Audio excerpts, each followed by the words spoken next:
Hi అండి, నమస్తే. Welcome to Rohini Krishna's world. ఈరోజు రెసిపీ వంకాయ ఎండు చేప కర్రీ అండి. ఈ కర్రీ మనకి ఎక్కడ హోటల్స్ కానీ రెస్టారెంట్స్ కర్రీ పాయింట్స్ ఎక్కడా కనిపించదు. మనం ఇంట్లో చేసుకుంటేనే ఎంజాయ్ చేయగలము. ఈ వంకాయ ఎండు చేప కాంబినేషన్ అనేది చాలా బాగుంటుంది, చాలా టేస్టీగా ఉంటుంది, చాలా ఈజీగా కూడా చేసుకోవచ్చు. సో ఈ కర్రీ ఎలా చేసుకోవాలో ఈరోజు నేను మీకు చూపిస్తాను. దీనికోసం నేను ఇక్కడ ఒక 1/2 కేజీ వంకాయలు తీసుకున్నానండి. ఇట్లా రకరకాలు ఉన్నాయి అనుకుంటున్నారా, ఇవి మా గార్డెన్లో ఉన్న వంకాయలన్నీ కోసుకొచ్చేసాను. ఇవైతే ఒక 1/2 కేజీ వరకు ఉంటాయి. వీటిని శుభ్రంగా కడిగేసి సన్న ముక్కలుగా కట్ చేసుకొని పెట్టుకోవాలి. అలాగే దీంట్లోకి మెయిన్ది ఎండు చేపలు అండి. ఈ ఎండు చేపలు 2 రకాలు ఉంటాయి, ఒకటి ఉప్పు చేపలు, ఒకటి ఎండు చేపలు. అంటే ఈ ఎండు అంటే చప్పిడి చేపలు అంటారు. దీంట్లో సాల్ట్ అనేది ఉండదు. ఉప్పు చేపలు అంటేనేమో సాల్ట్తో నిండి ఉంటుంది. సో నేను ఈరోజు చప్పిడి చేపలు తీసుకొని, ఏవి తీసుకున్నా సరే వాటర్లో మనము ఒక 1/2 గంట సేపు నానబెట్టేసి ఉంచాలి. తర్వాత క్లీన్ చేసుకోండి. 1/2 గంట నానితే మనకి ఈజీగా క్లీనింగ్ అవుతుంది. సో మనం కర్రీ చేసుకోవడానికి ఒక హండీ పెట్టేసుకున్నాను, ఆయిల్ వేసేసుకోవాలి. ఈ ఎండు చేపలని ఫస్ట్ వాటర్లో నానబెట్టాం కదండి, దీన్ని ఎలా శుభ్రం చేసుకోవాలంటే ఏదైనా ఒక రఫ్ సర్ఫేస్, ఒక ఇటుకరాయి కానీ ఒక రాయి మీద కానీ తీసుకొని నీట్గా వాటర్ కింద పెట్టి ఇట్లా రుద్దాలండి. రుద్దితే దాని మీద ఉన్న పులుసు అదంతా మొత్తం పోయి ఈ విధంగా వైట్గా క్లీన్గా వచ్చేస్తాయి. ఈ విధంగా శుభ్రం చేసుకోవాలి. ఇలా శుభ్రం చేసుకున్న ఎండు చేప ముక్కల్ని మనము ఫస్ట్ ఆయిల్లో ఫ్రై చేసుకోవాలండి. ఈ విధంగా ఫ్రై చేసుకోవడం వల్ల ముక్క అనేది కొంచెం గట్టి పడుతుంది, దాంట్లో ఉన్న ఆ నీచు స్మెల్ అంతా పోతుంది, ముక్క తిన్నప్పుడు టేస్టీగా ఉంటుంది. సో ఈ విధంగా ఫస్ట్ ఆయిల్లో ఎర్రగా వచ్చే వరకు ముక్కలన్నీ వేయించుకోవాలి. మనము 2 వైపుల ముక్కలను తిప్పుకుంటూ ఎర్రగా వచ్చే వరకు వేయించుకోవాలి. చూసారా, ఈ విధంగా ఎర్రగా వచ్చేసిన తర్వాత వీటన్నిటిని ఒక ప్లేట్లోకి తీసేసుకోవాలండి.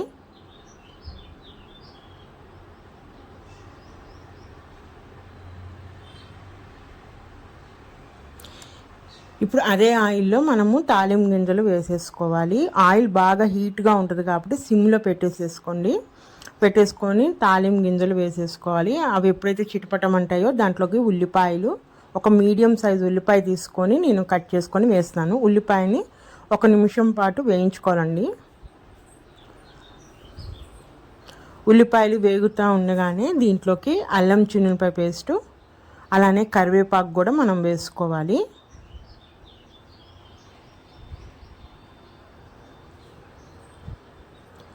ఇప్పుడు ఈ అల్లం చిన్నులపాయ పేస్ట్ పచ్చివాసన పోయే వరకు కూడా మనము వేయించుకోవాలి.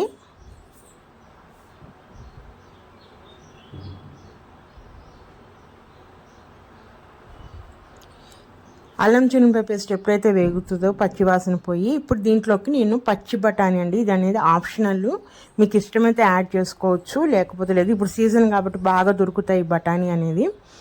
ఈ పచ్చి బఠానీ తీసుకోవడం వల్ల మనం ఎటువంటి దాన్ని ఉడకబెట్టిన అవసరం లేదు, నానబెట్టడం లేదు, డైరెక్ట్గా ఇట్లా వేసేసుకోవచ్చు. మీకు ఇష్టం లేదనుకుంటే దీన్ని స్కిప్ చేసేయండి. కానీ కర్రీలో వంకాయ బఠానీ కర్రీ చాలా టేస్టీగా ఉంటుంది. బఠానీ వేస్తే టేస్ట్ కూడా చాలా బాగుంటుందండి. సో బఠానీ వేసినట్టు జస్ట్ 1 నిమిషం పాటు మనము ఫ్రై చేసేసి ఇప్పుడు కట్ చేసి పెట్టుకున్న వంకాయ ముక్కలు వేసేసుకోవాలి. వేసేసుకొని అదే ఆయిల్లో 1 నిమిషం పాటు ముందు వంకాయలన్నిటిని కూడా ఒకసారి మనం ఫ్రై చేస్తున్నట్టుగా బాగా కలుపుకోవాలండి. సరే, ఈ విధంగా ఆయిల్లో ముక్కలన్నిటికీ ఆయిల్ పట్టి కొంచెం ఆయిల్లో ఫ్రై అవుతున్నట్టుగా కలిపేసేసుకొని ఇప్పుడు మూత పెట్టేసుకొని ఒక 5 నిమిషాల పాటు అదే ఆయిల్లో మగ్గనివ్వాలి. అంటే వంకాయ అనేది మనకి మెత్తబడాలి. ఒక 5 నిమిషాల తర్వాత చూస్తున్నాను, మీడియం ఫ్లేమ్లో పెట్టుకోవాలి, హై ఫ్లేమ్లో పెట్టకూడదు. ఒక 5 నిమిషాలు అయిన తర్వాత మూత తీసి చూసారా, ముక్క అనేది మగ్గిందండి. ఇప్పుడు ఒకసారి కలిపేసేసుకొని ఇప్పుడు దీంట్లోకి మనం స్పైసెస్ యాడ్ చేసుకుందాము.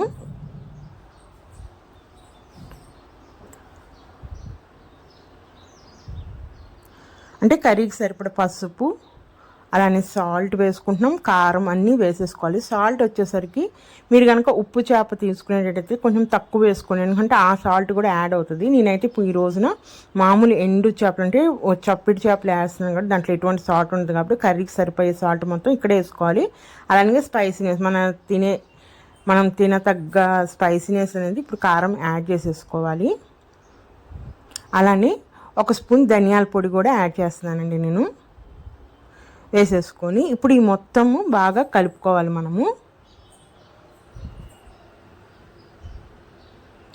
ఎటువంటి వాటర్ పోయకుండా అదే ఆయిల్లో వంకాయలన్నిటికీ ఈ మసాలాలను పట్టేటట్టు బాగా కలుపుకొని మనము అదే ఆయిల్లో మగ్గనివ్వాలండి. అప్పుడు వంకాయకి ఆ అంటే ఆ కారం ఉప్పు అవన్నీ కూడా ముక్కలకి పట్టి టేస్టీగా ఉంటుంది కర్రీ అనేది. ఇలా కలిపేసేసుకొని మళ్ళీ ఒక 3 నిమిషాలు మనం మీడియం ఫ్లేమ్లో మూత పెట్టేసుకొని మగ్గించుకోవాలి. ఇప్పుడు ముక్కలన్నిటికి కూడా ఆ కారం ఉప్పు అన్నీ పడతాయి.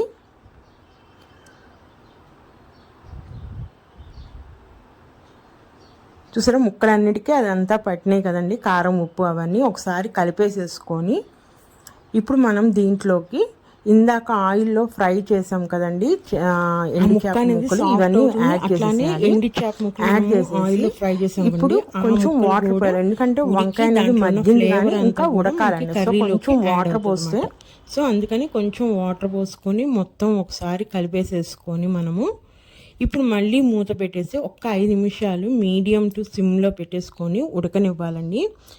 ఈ విధంగా స్లోగా ఉడకటం వల్ల దాంట్లో ఉన్న ఆ ఫ్లేవర్స్ అన్నీ కూడా కర్రీలోకి యాడ్ అవుతాయి. టేస్ట్ కూడా చాలా బాగుంటుంది. సో కలిపేసాం కదా, ఇప్పుడు మూత పెట్టేసేసి మనము ఒక్క 5 నిమిషాల పాటు మీడియం టు సిమ్ పెట్టుకొని మనము ఉడికించుకోవాలి కర్రీని.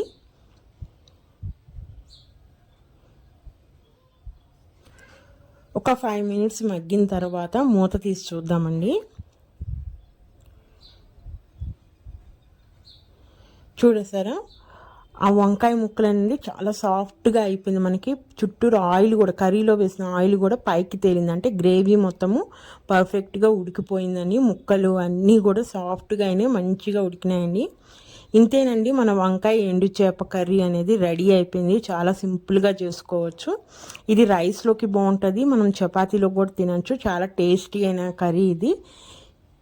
సో మీరు కూడా ఒకసారి ట్రై చేసి చూడండి ఈ వంకాయ ఎండు చేప కర్రీ అనేది. మరి ఇదేనండి ఈరోజు వీడియో అయితే. నా వీడియో కనుక నచ్చితే ప్లీజ్ సబ్స్క్రైబ్ మై ఛానల్, అలానే లైక్ చేయండి. మరొక మంచి రెసిపీతో మళ్ళీ కలుస్తాను. ఉంటానండి. బాయ్.